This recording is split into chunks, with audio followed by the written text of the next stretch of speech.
Avec la trame, Oui. elle est lancée. Ah, oui, bonjour, oui. Benoît Gouin. Bonjour. Des émotions à venir, donc, pour Oui. le personnage de Bernard. Oui, Ça le confronte aussi, puis il a perdu un enfant. Ben, c'est ça qui est dur, c'est que c'est pas juste la venue d'un enfant avec notre fille qui est quand même assez jeune pour avoir un enfant, c'est que ça réveille tout le départ de notre fils qui est décédé dans des circonstances dramatiques. Alors, on est comme sans voix, là. Quand on nous annonce ça,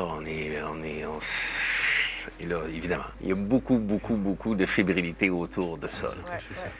Qu'est-ce que tu peux nous dire d'autre, Benoît, sur l'intrigue de cette 3e saison de L'Heure bleue? Bien, disons que, bon, évidemment, là, on apprend qu'elle veut le donner en adoption. Il va avoir l'accouchement. L'accouchement ne sera pas nécessairement facile.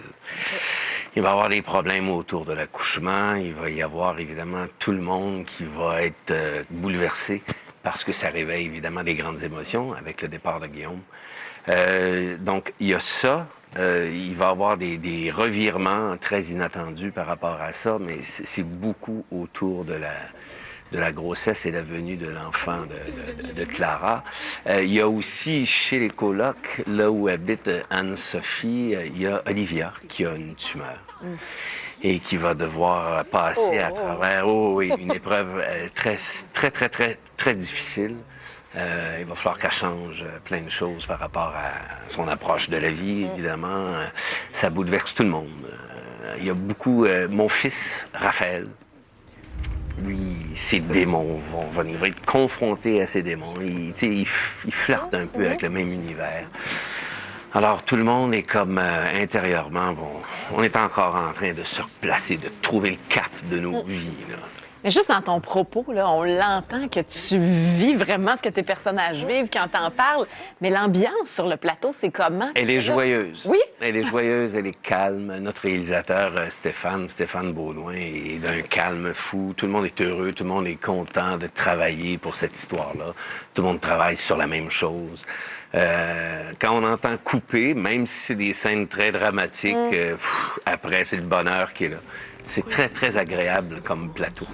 Puis tu côtoies des jeunes Oui. comédiens. Puis toi, tu as ta longue feuille de route, puis ton expérience. Oui. Et comment est-ce que tu te comportes par rapport aux jeunes? Est-ce que tu te sens investi d'une mission de mentor? Ou... Non. Non? Non, moi, je reste très humble par rapport à mon métier. J'ai l'expérience que j'ai, mais quand je joue avec une comédienne comme Alice Morel-Michaud, qui fait ma fille, Clara, qui a 13 ans d'expérience déjà, 14 ans d'expérience, je la regarde et je la trouve extraordinaire. Elle comprend tellement c'est quoi le jeu à la caméra.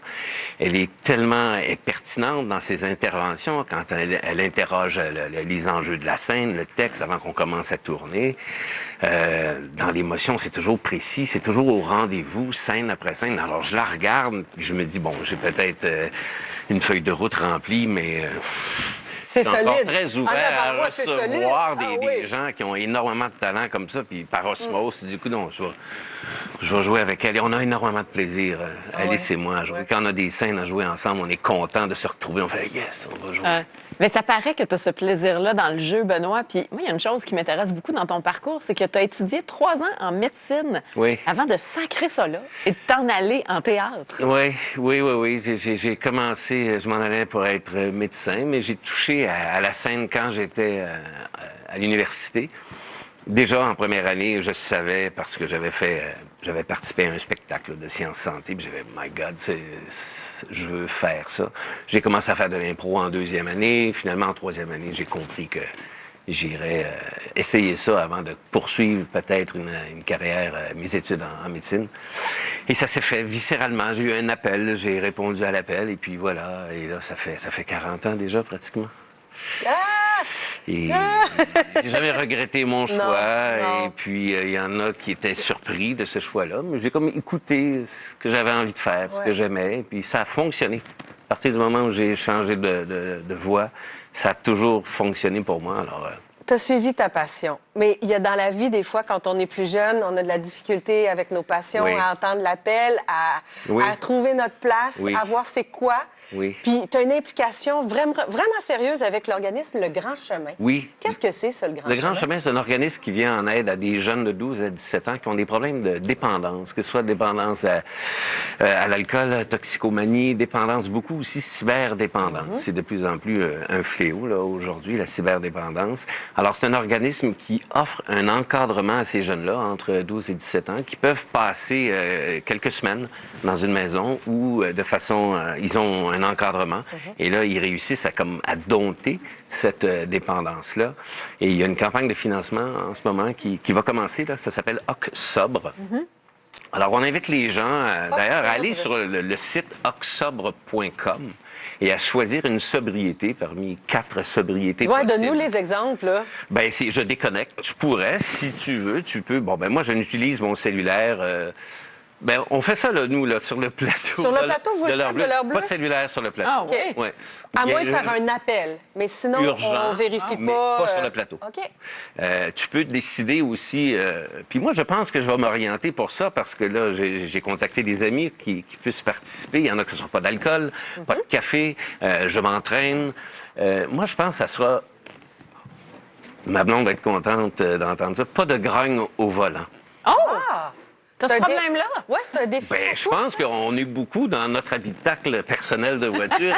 Quand on est dans un bouchon, alors, toute cette énergie-là qui est dépensée pour rien, j'ai décidé que dans un bouchon, quand je suis en retard, je vais essayer de ne pas être en retard, je vais essayer de partir d'avance, mais de jamais laisser mon impatience remonter à la surface et de sourire au coin des rues, de laisser passer les cyclistes et les automobilistes, de participer au fait que, pour que les conflits mondiaux commencent souvent au coin des rues, c'est on ça. peut juste se sourire, se regarder, se respecter. Oui. Puis alors, peut-être que ça va nous retarder de 3 secondes. Exactement. Alors moi, je pense que ça va être ça. C'est ça. Mais il faut comprendre aussi que la sobriété, c'est pas un arrêt complet de tout, là. C'est aussi une façon de vivre.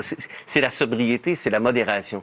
C'est pas qu'on arrête de boire. On peut essayer de ne pas boire du tout pendant un mois, mais après, peut-être ça t'aura permis de faire, OK, un verre. Oui, mais avec ça vient la prise de conscience, souvent, pour modifier le reste de nos habitudes. Exactement. Bravo pour l'implication. On invite les gens à aller sur le site. Ils peuvent venir aussi en famille, s'inscrire, puis inviter des amis à donner des sous pour eux. C'est une campagne de financement. Et puis, on écoute l'heure bleue, mardi 21h, puis on te suit aussi au théâtre. Oui. Puis, super occupé. Tu as un agenda rempli, Benoît. Je suis heureux, ça va bien. Ouais. Merci d'être venu nous voir. Merci. Merci de m'avoir reçu.